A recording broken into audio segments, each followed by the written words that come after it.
জায়গা সব সময় বাবা মানুষের জায়গা। আর আমি আমার সমাজের আজকে প্রধান অতিথি উপস্থিত আপনাদের সাথে থাকবো। চট্টগ্রামের ব্রাইট ফিউচার স্কলারশিপের বৃত্তি পরীক্ষায় কৃতকার্য শিক্ষার্থীদের সনদ প্রদান ও পুরস্কার বিতরণ অনুষ্ঠান নগরীর পাঁচলাইশ ওয়াজেদিয়া মাদ্রাসা সংলগ্ন ল্যাবরেটরি স্কুল অ্যান্ড কলেজ মাঠে অনুষ্ঠিত হয়েছে।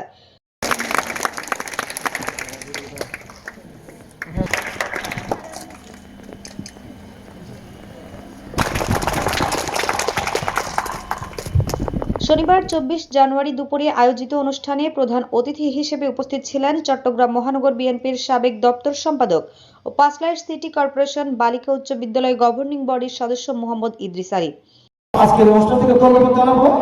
আপনারা আপনার বাচ্চাকে সুন্দর এবং বিকশিত করার জন্য, তার সুকুমার বৃত্তিগুলো বিকশিত করার জন্য চট্টগ্রাম ল্যাবরেটরি স্কুল অ্যান্ড কলেজের অধ্যাপক হাবিব রহমতুল্লাহর সভাপতিত্বে ব্রাইট ফিউচার স্কলারশিপের সাধারণ সম্পাদক এস.এম. জিয়া কুতুবির পরিচালনায় অনুষ্ঠিত অনুষ্ঠানে বিশেষ অতিথি হিসেবে উপস্থিত ছিলেন পাঁচলাইশ উচ্চ বিদ্যালয় পরিচালনা কমিটির সাবেক সদস্য আব্দুর রহিম। আপনাদের ছেলে মেয়ের জন্য পুরুষ সেটা করতে পারে না, কারণ জীবিকার তাগিদায় তারা সকালবেলা বেরিয়ে যেতে হয়। নুরুদ্দিন কোম্পানি ফাউন্ডেশনের পরিচালক মোর্শেদুল আলম, পাঁচলাইশ সিটি কর্পোরেশন বালিকা উচ্চ বিদ্যালয়ের প্রধান শিক্ষক নেজামুল হক, রাজনীতিবিদ আনিসুদ্দৌলা সোহেল, জানি আলম সোহেল, পাঁচলাইশ উচ্চ বিদ্যালয় পরিচালনা কমিটির সভাপতি অ্যাডভোকেট জাহিদুল আলম, রাজনীতিবিদ আ.জ.ম নাজের, আব্দুর রহিম, ব্রাইট ফিউচার স্কলারশিপের সভাপতি এখলাস উদ্দিন, সহসভাপতি আব্দুল জব্বার, মোহাম্মদ আলমগীর সহ আরও অনেকেই।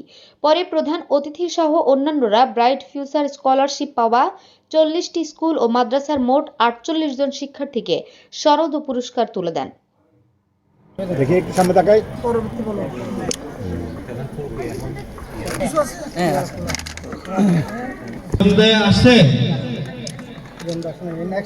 আচ্ছা,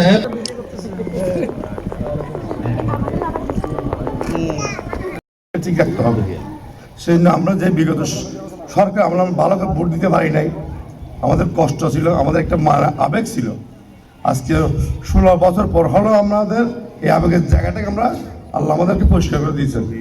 আমি আমার বক্তব্য দীর্ঘায়িত করবো না, সকলের শুভকামনা করে এবং আজকের আয়োজনকে আবারও ধন্যবাদ জানিয়ে আমার বক্তব্য শেষ করলাম। আসসালামু আলাইকুম।